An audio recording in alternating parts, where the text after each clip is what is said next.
चलिए आज हम लोग देखेंगे roots of the quadratic equation. Roots of the quadratic equation, roots of quadratic equation. इस टॉपिक में डिटेल में जाने से पहले थोड़ा हम लोग ज़ीरोज़, रूट्स और सॉल्यूशन, इन तीनों में फ़र्क क्या है थोड़ा समझ लें। ज़ीरोज़, रूट्स और सॉल्यूशन, इन तीनों में फ़र्क क्या है हम लोग समझते हैं। देखिए जीरो, रूट्स और सॉल्यूशन में बहुत माइनर फ़र्क है। अगर उस फ़र्क को इग्नोर कर दें तो इन तीनों में कोई फ़र्क नहीं है, तीनों सेम ही चीज़ है। लेकिन फिर भी उस माइनर फ़र्क को हम लोग समझते हैं। ये जो ज़ीरोज़ है, इस वर्ड का यूज़ हम लोग सिर्फ और सिर्फ पॉलिनोमियल के केस में करते हैं। जैसे ज़ीरोज़ का मतलब होता है x का वैसा वैल्यू जिसको किसी पॉलिनोमियल पे रख दिया जाए तो वो उस पॉलिनोमियल को ज़ीरो बना दे। तो x के वैसे वैल्यू को हम लोग क्या कहेंगे, ज़ीरोज़ ऑफ द पॉलिनोमियल कहेंगे। जैसे एक पॉलिनोमियल है p x is equal to x square minus 5x plus 6। अब हम कहें आपसे find the zeros of this polynomial, यानी आपको ऐसा x चूज़ करना है जिसको इस पॉलिनोमियल पे रख दिया जाए तो इस पॉलिनोमियल को ज़ीरो बना दे। तो अगर x के जगह पे हम 2 रख दें, x के जगह पे अगर हम 2 रख दें तो रख के देखें, देखिए ये ज़ीरो हो रहा है कि नहीं। 2 का स्क्वायर माइनस 5 इंटू 2 प्लस 6 हमारा क्या हो जा रहा है, ज़ीरो हो जा रहा है। अगर x के जगह पे हम 3 रख रहे हैं तो 3 रख के देख रहे हैं तो 3 का स्क्वायर 9 प्लस 6 15 और माइनस 15, ये भी हमारा ज़ीरो हो जा रहा है। यानी x is equal to 2,3 are zeros of this polynomial. Roots का यूज़ हम लोग सिर्फ और सिर्फ इक्वेशन के केस में करेंगे। जब भी इक्वेशन होगा तो वहाँ पे हम लोग रूट्स वर्ड यूज़ करेंगे। जैसे रूट्स का एक्चुअली मतलब क्या होता है, the value of x which satisfy the given equation. वैसा x जिसको किसी इक्वेशन पे रख दें तो उसको सेटिस्फाई करे। सेटिस्फाई करे मतलब लेफ्ट हैंड साइड और राइट हैंड साइड आपस में क्या हो जाए, बराबर हो जाए। तो x के वैसे वैल्यू को हम लोग रूट्स कहते हैं। जैसे मान लीजिए क्वेश्चन होगा x square minus 5x plus 6 is equal to 0। अब इस इक्वेशन का रूट्स निकालना हो तो कहेंगे find the roots of this quadratic equation. अब इसको सॉल्व करेंगे हम लोग, x minus 2 into x minus 3 is equal to 0। अब यहाँ से x इज इक्वल टू 2,3। अब x का 2 वैल्यू आया। अब इसको हम लोग बोलेंगे x is equal to 2,3 are roots of this equation. ध्यान रखना है कि रूट्स में वैल्यू रिपीट होता है। जैसे एक एग्जांपल से समझे, x square minus 2x plus 1 is equal to 0 और कहें find the roots of this equation. तो इसको अगर हम लोग सॉल्व करेंगे तो x minus 1 into x minus 1 is equal to 0। अब यहाँ से x का 2 वैल्यू आ रहा है 1,1। तो हम कहेंगे x is equal to 1,1 are roots of this equation x square minus 2x plus 1। तो यहाँ ध्यान रखना है कि रूट्स और ज़ीरोज़ में वैल्यू क्या होता है, रिपीट होता है। बट सॉल्यूशन में वैल्यू रिपीट नहीं होता है। जैसे सॉल्यूशन में अगर कोई इक्वेशन दे दिया जाए, यही इक्वेशन ले लेते हैं x square minus 2x plus 1 is equal to 0। अब कहा जाए find the solution of this equation, तो हम कहेंगे x is equal to 1 is the solution of this equation. यहाँ 1,1 is the solution of equation नहीं कहेंगे। ठीक है, यही माइनर फ़र्क है जीरोज़, रूट्स और सॉल्यूशन में। तो अब आइए हम लोग देखें topic roots of quadratic equation. तो रूट्स का मतलब क्या होता है, the value of x which satisfy the given quadratic equation is called roots of the equation. कहने का मतलब कि x का वो वैल्यू जिसको किसी क्वाड्रेटिक इक्वेशन पे रख दिया जाए तो क्वाड्रेटिक इक्वेशन का लेफ्ट साइड और राइट साइड आपस में क्या हो जाएगा, बराबर हो जाएगा। तो वैसे x के वैल्यू को हम लोग उस क्वाड्रेटिक इक्वेशन का रूट्स कहेंगे। अब सवाल उठा कि क्वाड्रेटिक इक्वेशन का रूट्स कैसे निकालेंगे। तो किसी भी क्वाड्रेटिक इक्वेशन का रूट्स निकालने का 2 तरीका है। एक फैक्टराइजेशन मेथड है जिसमें हम लोग क्या करते थे, मिडिल टर्म को एक्सप्लिट करते थे, उसको लीनियर फैक्टर में बदलते थे और फिर जीरो प्रोडक्ट रूल यूज़ करके वहाँ से हम लोग x निकाल लेते थे। इस तरह का क्वेश्चन हम लोग 8-9 क्लास में भर भर के किए हैं। आज हम लोग देखेंगे कि किसी क्वाड्रेटिक इक्वेशन का रूट्स क्वाड्रेटिक फार्मूला का यूज़ करके कैसे निकालेंगे।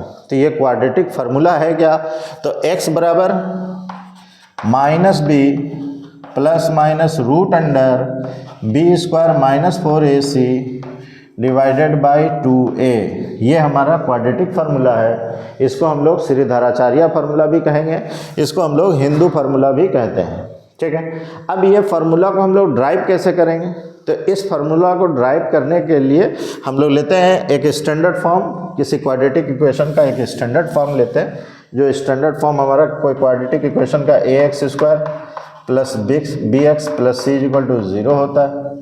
यहाँ पे कंडीशन है कि a का वैल्यू 0 नहीं होना चाहिए, a का वैल्यू 0 नहीं होना चाहिए, 0 से बड़ा हो सकता है, 0 से छोटा भी हो सकता है, 0 नहीं लेना है। अगर a 0 से बड़ा है मतलब a पॉजिटिव है, अगर a 0 से छोटा है मतलब a नेगेटिव है। तो यहाँ दो केस मिल रहा है, एक a या तो पॉजिटिव होगा और एक दूसरा केस मिल रहा है कि a या तो नेगेटिव होगा। अगर a पॉजिटिव है तो ऐसे सिचुएशन में x² के कोफिशिएंट को चेक करेंगे, अगर 1 नहीं है तो x² के कोफिशिएंट को 1 बना देंगे या x² के कोफिशिएंट को एक परफेक्ट स्क्वायर में कन्वर्ट कर देंगे। x² के कोफिशिएंट को परफेक्ट स्क्वायर में कैसे कन्वर्ट करेंगे, तो x² का जो कोफिशिएंट होगा उसी से इक्वेशन को मल्टीप्लाई कर देंगे दोनों साइड, और फिर वो उसको सॉल्व करेंगे हम लोग, जैसे हम लोग अभी सॉल्व करने के लिए जा रहे हैं उसी मेथड से उसको सॉल्व करेंगे।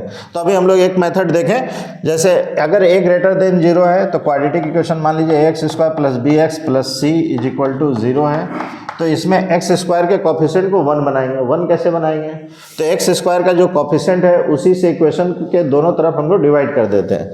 तो अगर इधर भी अगर a से डिवाइड किया तो इधर भी a से डिवाइड कर दिए, तो अगर a से डिवाइड किया तो इक्वेशन हो जाएगा x² plus b by a into x plus c by a is equal to 0, ऐसा मिलेगा।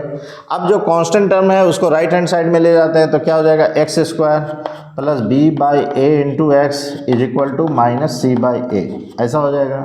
लेफ्ट साइड वाले एक्सप्रेशन को हम लोग a प्लस बी का होल स्क्वायर या a माइनस बी का होल स्क्वायर में तोड़ने की कोशिश करेंगे।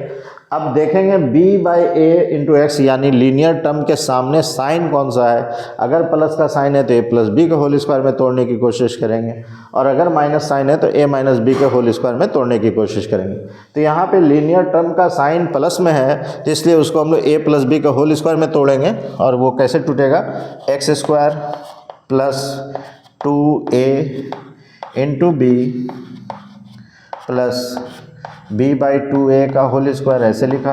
अब अपने मन से हम लोग यहाँ पे लेफ्ट साइड में b बाई 2a का होल स्क्वायर ऐड किए हैं, तो राइट साइड में भी हमको b प्लस 2a का होल स्क्वायर को ऐड करना होगा।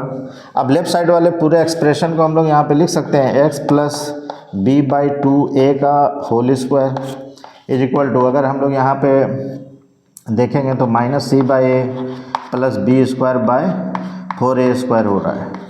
अब यहाँ पे देखते हैं x plus b by 2a का whole square is equal to, अगर यहाँ हम लोग एलसीएम ले 4a स्क्वायर और इसको अरेंज कर दें तो हो जाएगा b स्क्वायर माइनस 4ac। अब हम लोग यहाँ देख रहे हैं x बराबर हम लोगों को क्या मिल रहा है, x बराबर हम लोग को मिल रहा है x plus b by 2a is equal to हम लोग को मिल रहा है plus minus square root of b square minus 4ac divided by 4a square. तो हम लोगों यहाँ देख रहे हैं कि x बराबर हम लोगों को मिल रहा है minus b by 2a plus minus root under b square minus 4ac divided by 2a। अगर 2a यहाँ एलसीएम ले लिया तो minus b plus minus root under b square minus 4ac divided by 2a, यही हमारा क्वाड्रेटिक फार्मूला है। इसी को हम लोग श्रीधराचार्य फार्मूला भी कहते हैं। अगर x² का कोफिशिएंट को अगर हम लोग परफेक्ट स्क्वायर बनाना चाहते हैं तो उसमें x² के कोफिशिएंट को ही दोनों तरफ इक्वेशन से मल्टीप्लाई करेंगे तो वो परफेक्ट स्क्वायर में कन्वर्ट हो जाएगा, और फिर इसी प्रोसेस से उसको तोड़ेंगे तो हमको यही फार्मूला मिलेगा। अब दूसरा केस, अगर a नेगेटिव हो जाए तो ऐसे सिचुएशन में क्या करेंगे, अगर a नेगेटिव हो जाए तो दोनों तरफ इक्वेशन को -1 से मल्टीप्लाई कर देंगे और फिर x² के कोफिशिएंट को 1 बना देंगे, और फिर इसी प्रोसेस से हम लोग उसमें आगे बढ़ेंगे तो हम लोग देखेंगे x बराबर हमारा क्या आएगा, minus b plus minus root under b square minus 4ac divided by 2a। अब हम लोग यहाँ देख रहे हैं कि हम लोगों को x का यहाँ पे दो वैल्यू मिल रहा है, एक प्लस साइन लेने पर और एक माइनस साइन लेने पर। अगर हम लोग प्लस साइन ले रहे हैं तो x बराबर मिल रहा है minus b plus root under b square minus 4ac divided by 2a। मान लेते हैं इसको हम लोग अल्फ़ा कहा, लेटस से, और एक बार x का वैल्यू मिल रहा है हम लोग को माइनस साइन लेने पे, तो वो वैल्यू क्या हो रहा है minus b minus root under b square minus 4ac divided by 2a, इसको हम लोग बीटा कहते हैं लेटस से। ध्यान रखना है कि किसी भी क्वाड्रेटिक इक्वेशन के सिर्फ और सिर्फ दो ही रूट्स होंगे और हर रूट्स को हम लोग जनरली अल्फ़ा और बीटा से इंडिकेट करते हैं। यहाँ एक बात और भी ध्यान रखना है कि ये जो नंबर है बी स्क्वायर माइनस 4ac, इसको हम लोग डिस्क्रिमिनेंट ऑफ क्वाड्रेटिक इक्वेशन कहेंगे और उसको हम लोग जनरली कैपिटल डी से इंडिकेट करते हैं, यानी capital D is equal to क्या होता है बी स्क्वायर माइनस 4ac। इसको हम लोग डिस्क्रिमिनेंट ऑफ क्वाड्रेटिक इक्वेशन कहेंगे, यानी आप अल्फ़ा बराबर क्या लिख सकते हैं minus b plus root under d by 2a, और बीटा बराबर आप क्या लिखिएगा minus b minus root under d by 2a। इस तरह से हम लोग क्वाड्रेटिक इक्वेशन का फॉर्मूला ड्राइव किए हैं। अब हम लोग क्वाड्रेटिक इक्वेशन के रूट से रिलेटेड क्वेश्चन को देखेंगे, सॉल्व करेंगे।